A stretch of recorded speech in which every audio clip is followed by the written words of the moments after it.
we left off on, but I wanted to remind you of what, or this is a slide earlier in this part, what can KSPs do for you?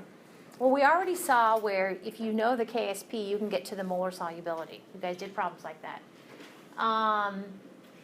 Another thing that we can use the KSP and the KSP expression for is to, and we're going to do this actually in the last part in this unit, know what ions will precipitate. Okay. Well, let me just move on. KSPs, what can we use them for? Well, there's this problem called the common ion effect. So this is a new slide. The other one was not a new slide. This is a new slide. I think of the common ion effect kind of like, you know, if you, I don't know if this works for you, but like if you are seasoning a pot of soup or something like that, you add different things to your soup. Okay, and to me, the common ion effect says that basically you already have some ion in your soup at the time that you add some more ion to it. It's the common ion effect. What page is that? So. It's page 6 of 6 of 5. Yeah. 6 of part 5. Okay. So this slide says that when you're looking at whether something is going to precipitate or not, okay, when you're looking at whether something's going to precipitate or not, it doesn't matter if it was already in the soup, the ion was already in the soup, or you added the ion, okay? So that's the common ion effect.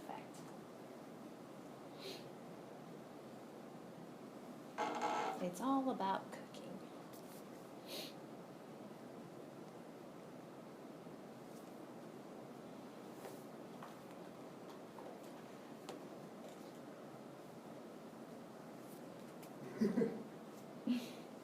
Okay, see if you can see what I'm talking about, the common ion effect. So, what you see running around in there, this first one is showing you lead 2 iodide. Now, would you say that this is saturated, this one on the left?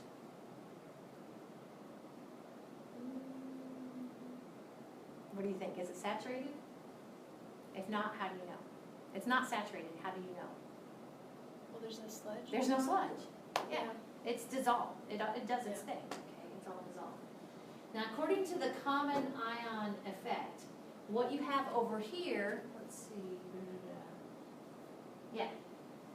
What you have over here in this bottle is potassium iodide. You're going to basically dribble in, you're going to add, instead of that number of I minuses, you have more I minuses. Oops. So if you compare those two circles up there, basically what I did was add, or what somebody did was add Ki. Now, the sludge here, what do you think? You guys see sludge? Precipitate formed. Precipitate, yeah, that's all right. That stuff that formed was your lead 2 iodide. What you did was basically you dribbled in more I minus and you set it off to go ahead and what we say, well, exceeded solubility. We're going to actually look behind the scenes, and what that means is it exceeded your Q, exceeded your KSP. I'll kind of show you what that means. But basically, you sprinkled it with more I minus, and you drove it over the edge. Common ion effect. Okay, so let's work a problem. Not dealing with lead 2 iodide, but dealing with something else. An insoluble salt, calcium carbonate. Calcium carbonate is insoluble. It dissolves to just a certain extent, as we can find out from its KSP, which we're going to have to do here in a minute. So we did a problem where you look at, and I think I'm going to draw underneath it. Do I have it on the next slide? I think I have it on the next slide. On the next slide, you can see where calcium carbonate, CaCO3, okay, ionizes to a certain extent as indicated by its KSP expression. Okay. Darn it, are you serious? I'm switching gears from astronomy to Chem 2. Okay, so we can write the KSP expression. It's the molar concentration of those guys raised to their stoichiometric coefficients, which is 1. And we actually have a value for that. And we use that to come up with the molar solubility. Now, in this case, it says we're going to switch it up a little bit. And does this where I want to do this? Oh, gosh. I think so. We're going to switch it up a little bit. And in the container that we try to dissolve our calcium carbonate in, we already have some calcium. The 0.10 molar calcium nitrate. Okay. Sometimes I'll tell students, this is what I would do. And I almost wrote it on here. This needs to go away. I would liken this to calcium nitrate, very soluble. It ionizes entirely to form 1 Ca and 2 NO3s. These are both AQ. And if I have 0.1 molar here, 0.10 molar here, I have 0.10 molar here and have 0.20 molar here. Are we okay with that? The common ion comes into, I actually have 0.10 molar of your calcium in here before I try to dissolve calcium carbonate. Okay? So this is your common ion. We've talked about the ice charts, and I think I get my ice charts mixed up, but let's go ahead and make an ice chart.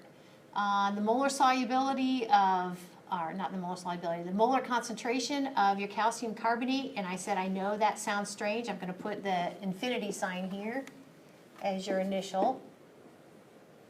Molar concentration of your calcium ion, molar concentration of your carbonate ion.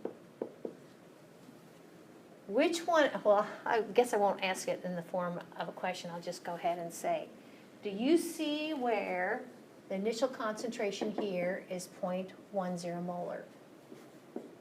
That is the common ion effect, totally. Okay, change at equilibrium. Again, this becomes kind of just a normal molar solubility. I'm going to make X be equal to the moles per liter of the salt that dissolves. And then I'm going to make plus X out of here and plus X here.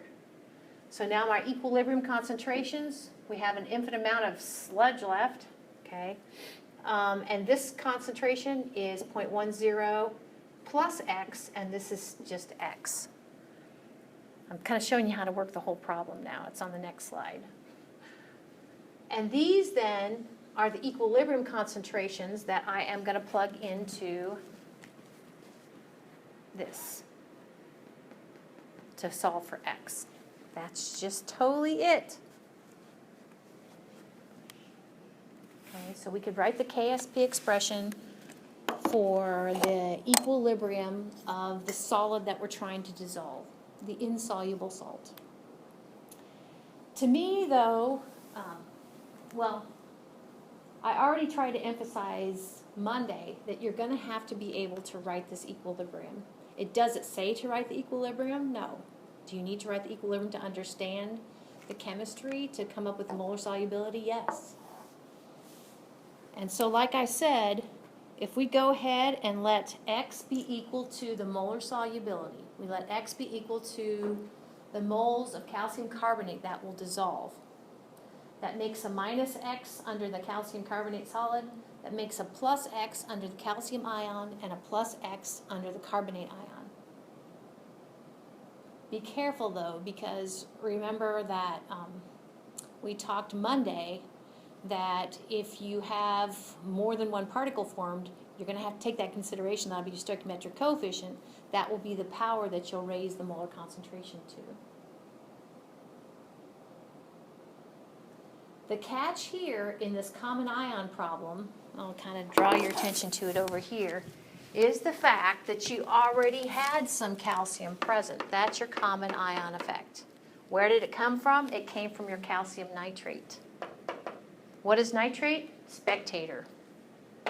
think we might have talked about the concept of spectator ion. What does it do? Nothing. Okay? All right.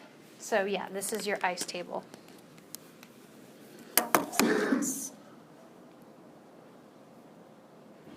Okay.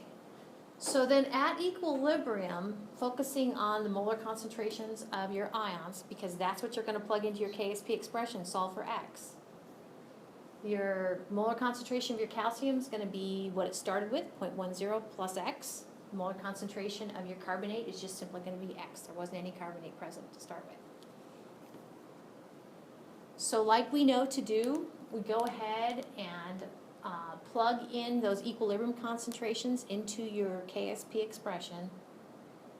Don't forget again, if you're doing a different molar solubility of a different salt, make sure that you bring along your square if needed to, okay, or to the third power.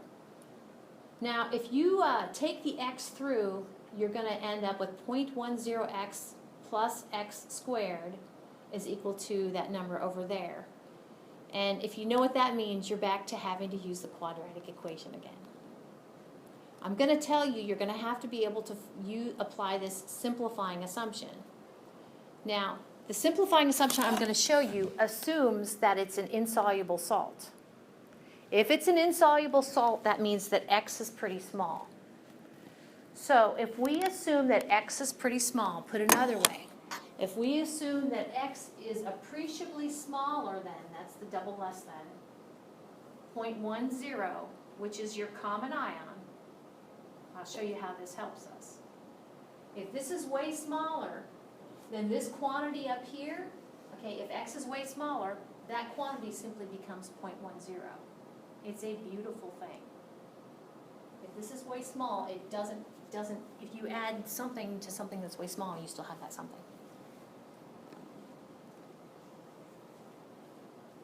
It's called the simplifying assumption. Okay, and we are assuming, like I said, that the amount that is going to, if the molar solubility is significantly less than your common ion that was present there in the first place. Our life just became a lot easier. Now, I'm going to have to see you. You're going to have to say this. You have to say this to get full credit on your test anyway. With that assumption, then basically we plug that in up there instead of that quantity, and now we have 0.10x is equal to 2.8 times 10 to the minus 9th. And you're like, dude, I can so get x, okay? So 0.10, okay, which was our, after applying the simplifying assumption, times x, we got that from the carbonate, is equal to the KSP value, 2.8 times 10 to the minus 9th. So I can actually do that in my head, although I totally butchered a few things in astronomy a little bit ago. But if you divide both sides by 0.1, same thing as multiplying both by 10, right? So you get 2.8 times 10 to the negative 8th for a value for x. And I kind of talked when we did this molar solubility without the common ion effect that you have to say what x is. Or if you use an ice chart, to me, you're already saying what x is. If you don't use an ice chart, you have to say let x be equal to the amount of, in this case, calcium carbonate, the molar solubility of calcium carbonate. Okay? Common ion effect. Simplifying assumption. So, you should always go back and say, was that reasonable? It wasn't reasonable in this case to apply the simplifying assumption. And I went ahead and brought back in the numbers for this particular problem. So in other words, is it reasonable to say that x, which we found is a value of 2.8 times 10 to the minus 8, is it reasonable to say that is sufficiently smaller than 0.10? Yeah. Okay, so every once in a while, you apply a simplifying assumption, and actually it's going to be in Unit 4, where we talk about more simplifying assumptions, and it'd be like, well, it's kind of not really right, but you should be able to on the problems you have for the test. So we'll take a look at these. I did look at these because I wanted to make sure I wanted to assign these.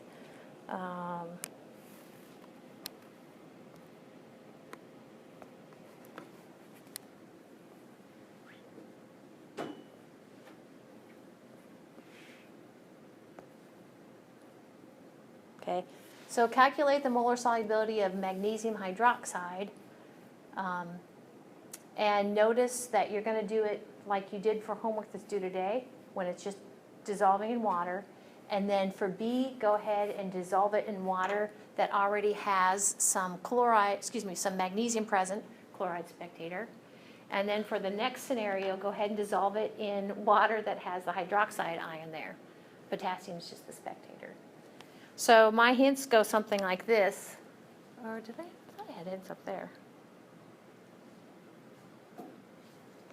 Blah, blah, blah, blah, blah, blah, blah, blah, blah. Will the test over this chapter be next Thursday? Yes, week from tomorrow. Yep. This must be a different one. I'm just so off.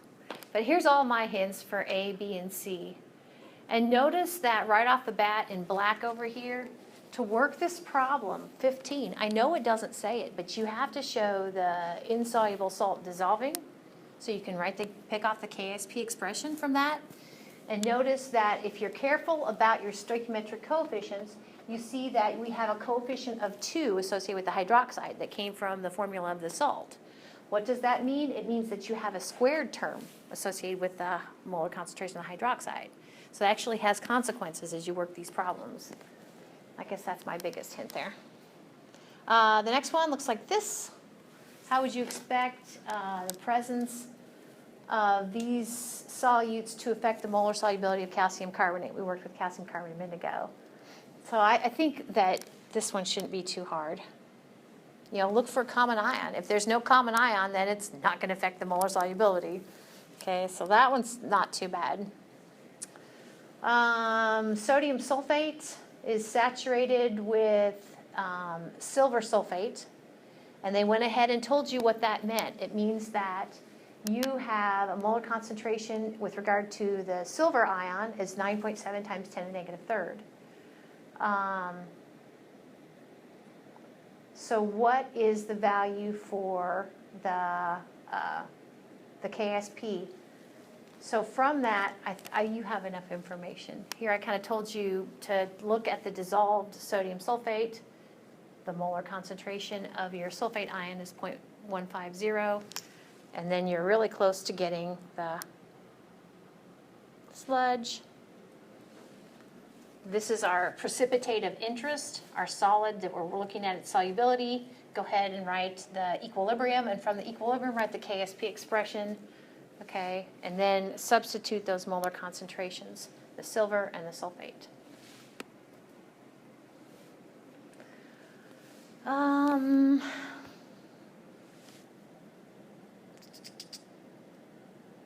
So it's kind of just a little slightly different twist. All right, so on to the last part.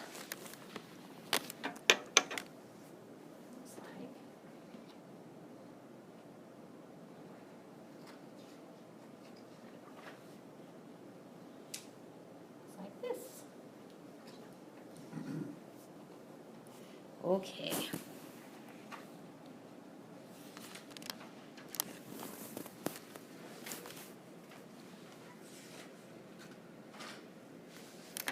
All right, so before we get into the whole KSP expression and how to solve these problems, let's just talk generally about what's going on when we talk about an exchange reaction. Exchange reactions, actually you have it on the next slide, I have everything to fill in here, look like this, which basically you have ionic compounds, so you have a cation, anion. And if you follow this, I hope you're not colorblind, but even if you are, you can follow the font or even the letters. But basically, the cation in one ends up with the anion in the other, and the anion in one ends up with the cation in the other. They switch partners. But as they switch partners, remember, you have to consider their charges and how to make a neutral formula from them. So that's an exchange reaction, right? Happens all the time. Now, this is actually a spin-off of an exchange reaction This says if you look at the product side, if you have an S next to any of your products, okay, not only is that an exchange reaction, but it's an exchange precipitation reaction. Okay? It just means that you hit that, you basically formed a salt that is insoluble now. There's a salt, there's a little S next to it. And so here in a minute, when we look at exchange reactions, look at the products, look for the S, and you know what the precipitate was.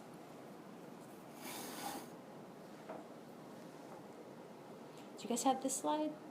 No? Okay. I got overexcited about that slide. I put it in twice and don't think I necessarily need to use it. So let's see if we can find the exchange reaction. We're going to watch this video of it. But you see this is iron 3 chloride combining with sodium hydroxide. Okay, so the iron ends up hydroxide over here, and actually that's insoluble. Okay, and the sodium ends up with the chlorine. Sodium chloride, of course, is soluble. Okay, so let's take a look.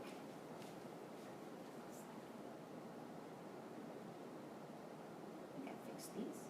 The reaction of lead nitrate and potassium iodide is a precipitation reaction producing aqueous potassium nitrate and solid lead iodide. Lead iodide is insoluble in water. Pretty, I think. So you take two clear solutions and you mix them together and you get something that's not clear.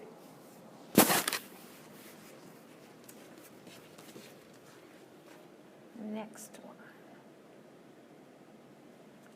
All right, so two ionic compounds switching cation and anions. So we get silver chloride and sodium nitrate, and the silver chloride precipitates out. So put another way, this actually is going to be kind of the front end chemistry of these problems I want to show you. So you're going to have to be able to do this part, right, the exchange reaction, and then you're going to focus on the solid, okay, and you're going to kind of go ahead and take it through kind of another sort of problem like we've been working on. So here's what this video looks like. If we mix an aqueous solution of silver nitrate with a solution of sodium chloride, the products are a precipitate of insoluble silver chloride and water-soluble sodium nitrate. See? I just think that is so cool. It's the little things. Next one, I don't have a video to go along with it. But, so what is the precipitate here?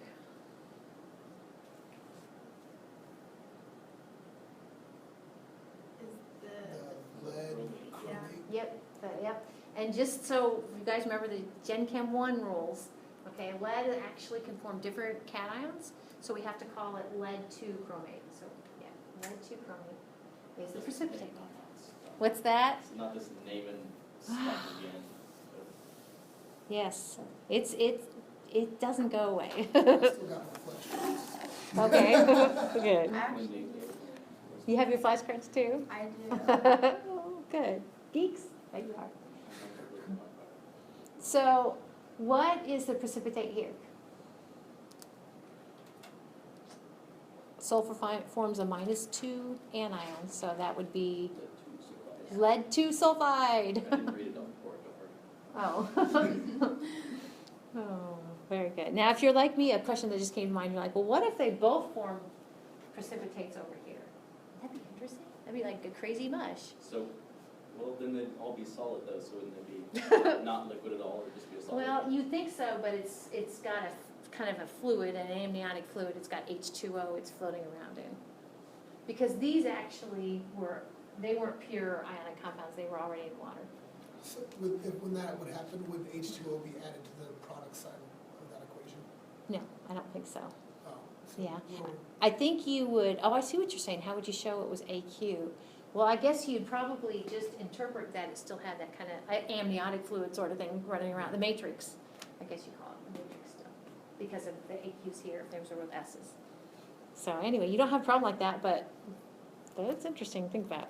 Okay. What's the product here?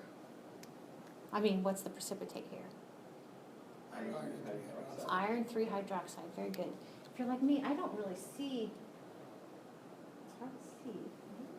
It just looks a different color, it doesn't look precipitated. Kind of looks like a rusty color, like iron. Yeah. Yeah. And the cool thing about precipitates is oftentimes if you're like, well, I don't see a precipitate, if you have a centrifuge handy, you just go ahead and stick your test tube in a centrifuge and go ahead and let gravity do the work and collect your precipitate at the bottom. What about this one? That's pretty. What's a precipitate? Silver chromate. Silver chromate, very good. No Roman numerals, silver. Silver, cadmium, and zinc. No Roman numerals. Yep. But, so all of these, actually you have a homework that's gonna be due on Friday, that you need to be able to take these the two salts, and go ahead and write the products as they crisscross, and then balance it, because, well, you just do need to. All right. So I'm gonna turn the lights back on. So turn this one on. The solid that you pointed out on the product side, that's what we run with, okay? That's what we're gonna kind of go ahead and be more interested in working these problems. So whenever you see a sludge at the bottom, it's saturated, and just keep in mind that's a dynamic process where basically you have more stuff precipitating, but you have at the same time some of that stuff dissolving in an equal rate. That's an equilibrium situation, dynamic. Okay. And then, how do I say this? You will get a sludge. You will get a sludge if your solution becomes what we say saturated in that salt. So you need to be able to, we need to be able to identify, look at a solution, basically count what we see with regard to the molar concentration of the things that might precipitate, and we need to be able to understand, will it precipitate or not. So we have an example here. No ice chart. I'm talking to myself. So lead 2 chloride, insoluble, but it sparingly dissolves into this sort of situation. We can write the KSP expression, and it looks like this. What would the Q or the QSP expression look like?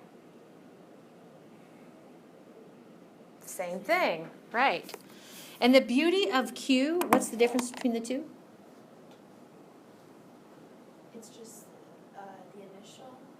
Isn't that what it usually is? It could be an initial. Yeah, that's what It's snapshot, yeah, it's a snapshot. Could be an, yeah, I kind of think of it initial, that's a fair way to think of it. Yeah, for any concentrations, snapshot. So remember, we talked about this several lectures ago, that you can compare a Q to a K, in this case a KSP, and know which way the equilibrium is going to go. So, if they're equal, that means that, to me, in this case, where you're talking about the solubility of a salt, to me that means it's like tipsy, how do I say, there's the solution, and it's just right on the cusp of precipitating out. If you do the common ion effect, drip in something else, it's going to precipitate out. It's like right borderline. So usually that doesn't happen. Now, if your Q is too small, your snapshot's too small, what does that mean with regard to reactants and products? Yes, you need to go to form products. And I usually think this through. I don't memorize a lot of things. So if your Q is too small, you need to form more products. What does that mean with regard to dissolving or precipitating?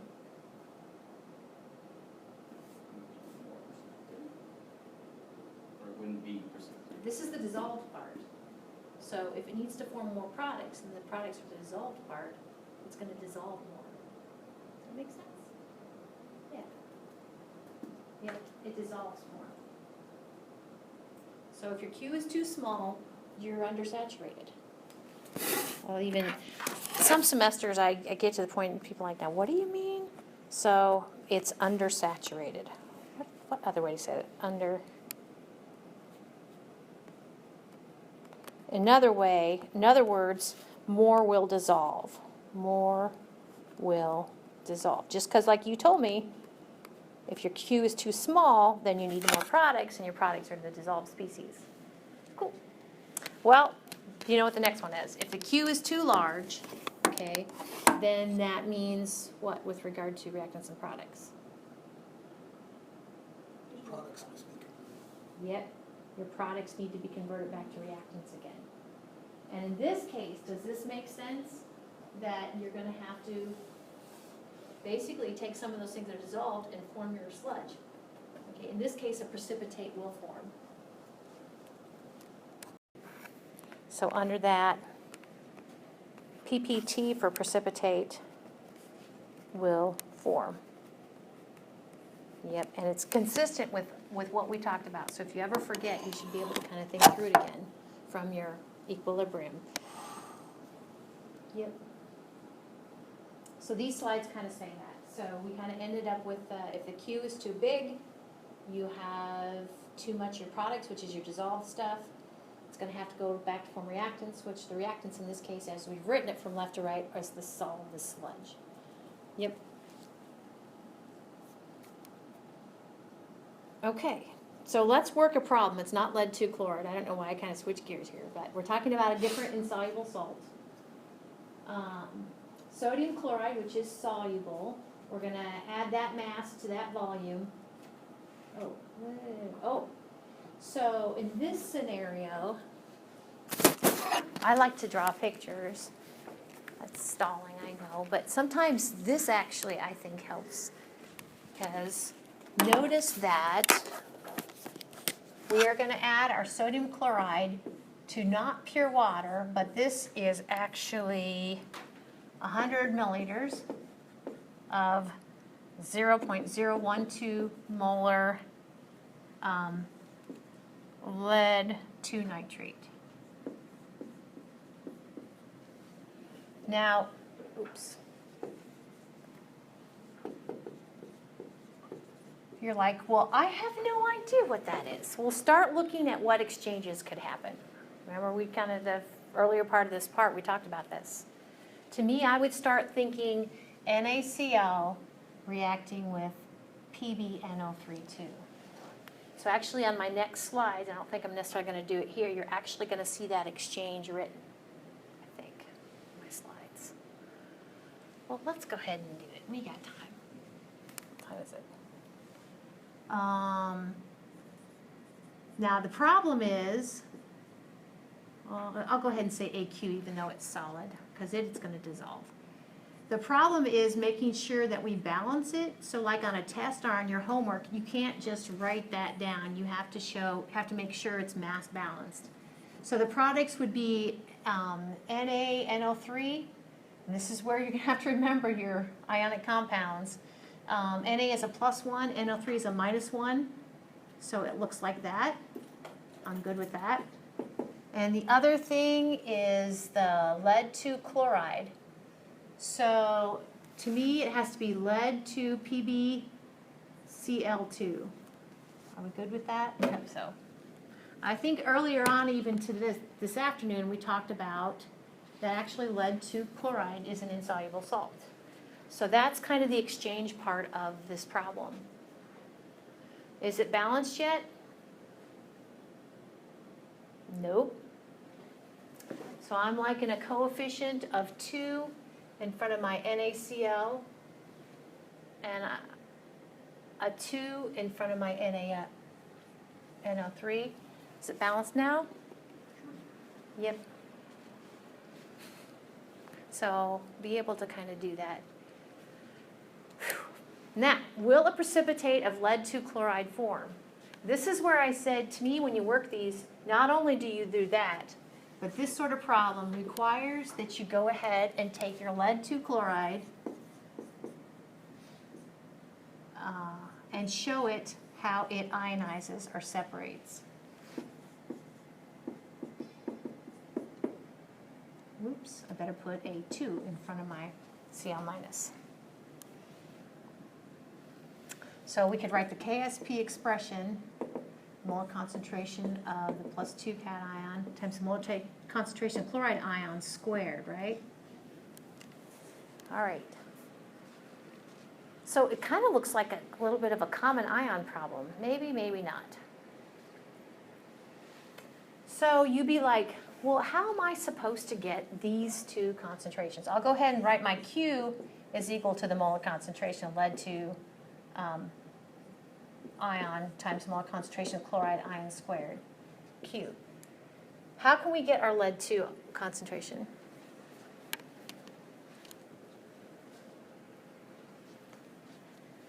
From here. And I know it's a third equation, but what the heck? What I would probably do if I was doodling this problem is I would show my lead-2 nitrate in that beaker like this, breaking apart entirely to form Pb plus 2, oh my goodness, plus 2NO3 minus. Molar concentration here, 0.012 molar. Molar concentration here, 0.012 molar. What's the molar concentration of nitrate ion? Times 2. Yep, times 2, 0.24 molar. Yep. And does this make sense that this is the number that goes right here? Does our test need to show that, or can we just? At this point in Chem 2, as long as you don't have to show it. Okay. And I think my How did you get slides. this 0.024? Um, That's half of the. because for every one of these, There's two of those. you Yep, get two okay. of those. Yep. Yep. Nitrate's a spectator, but it doesn't hurt to kind of, won't always be a spectator. Then how do we get our chloride ion? Same way. Yep, we take that mass and focus on kind of the same way. Focus on this breaking apart to form your chloride ion that goes right. That's exactly what you're going to see on the next few slides. Okay, so I know they seem, you have to kind of, yeah, I thought I had this. So this actually is showing the exchange reaction. You're going to get some homework at that. So you have to show the two ionic compounds that are going to mix. And of course your question, your wild child, is your lead-2 chloride. It's got the S next to it, so we're going to kind of take that on further to see if a precipitate will form.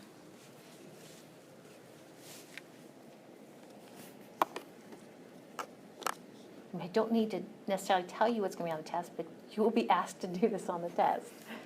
Okay? So the equilibrium of interest is your thing that might precipitate. So you really need to get in the habit when you work these problems, even though the problem doesn't specifically ask you to do this, I'll need to see that on your test. So we write it in equilibrium with its ions. This is an important step, I think, because you get the stoichiometry, which leads to your KSP expression. So your KSP then is equal to the molar concentration of the lead-2 raised to the first power times the molar concentration of the chloride ion raised to the second power. And remember where that KSP came from. That was just in this problem given to you. 1.6 times 10 to the minus fifth.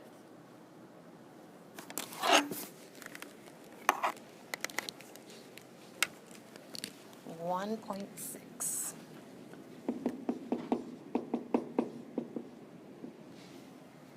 All right. So, what are the concentrations of solution after the NaCl has been added but before any precipitation occurs? In other words, we're going to take this mass and recognize that for every one formula unit of sodium chloride you have, you get one formula unit of chloride ion, and we're going to use that to wiggle our way to the molar concentration of chloride ion. We're going to recognize that we are juicing it up, if you want to think of it that way. The fluid is 100 milliliters. So that's what we're going to kind of use to get our molarity. So if we kind of think of it this way, where the initial concentration of the chloride ion is 0, okay, Initial concentration of the lead 2 ion is 0.012. Gotta do our Gen Chem 1 stuff here. We're gonna take that 1.20 grams of sodium chloride to get to the chloride ion concentration. It looks like this. We recognize that it was in 100 milliliters of water, so one way to work this is to put the mass of the sodium chloride over 100 milliliters of water. The molar mass of sodium chloride is 58.44 grams per mole. So if you use 1 mole of NaCl over 58.44 grams of NaCl, then grams of NaCl cancel. We have moles of NaCl per milliliter. Then we go ahead and recognize you get 1 chloride ion for every one NaCl that dissolves. Then we have moles of chloride per milliliter solution. And we have to fix our milliliter term by introducing 1,000 milliliters over 1 liter. Voila! That will give you moles of chloride ion per liter of solution. Around to 3 sig figs, we get now what we need to plug in there, which was 0.205 moles per liter of the chloride ion. So finally now we're ready to go ahead and plug into our Q, or QSP, and compare it to our KSP. So it looks like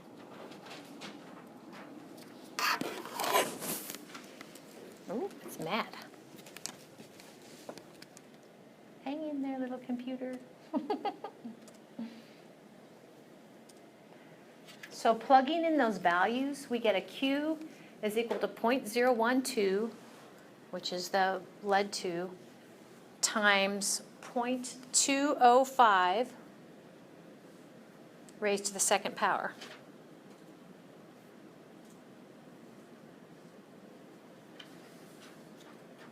Yeah, so we're going to compare 5.1 times 10 to the minus 4th to 1.6 times 10 to the minus 5th. So, it's what, greater than? So what do you think? Will it precipitate form?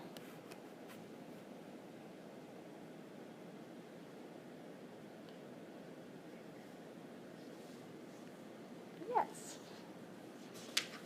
I'm thinking I'm getting agreements there. Yep, since it's bigger, then a precipitate will form. Seems pretty anticlimactic to me.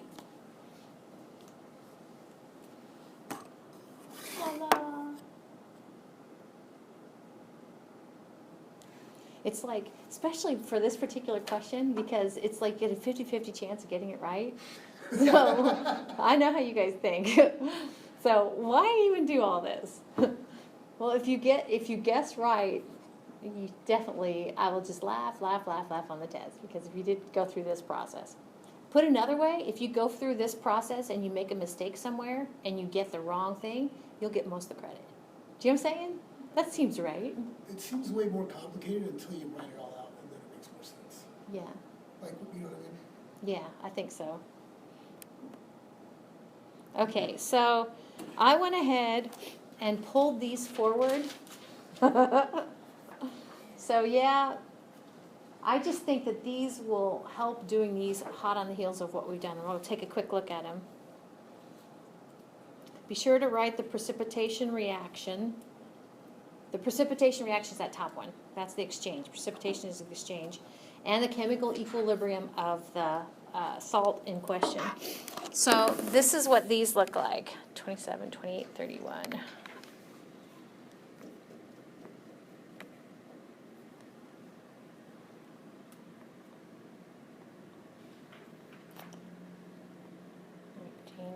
Somewhere in this mess.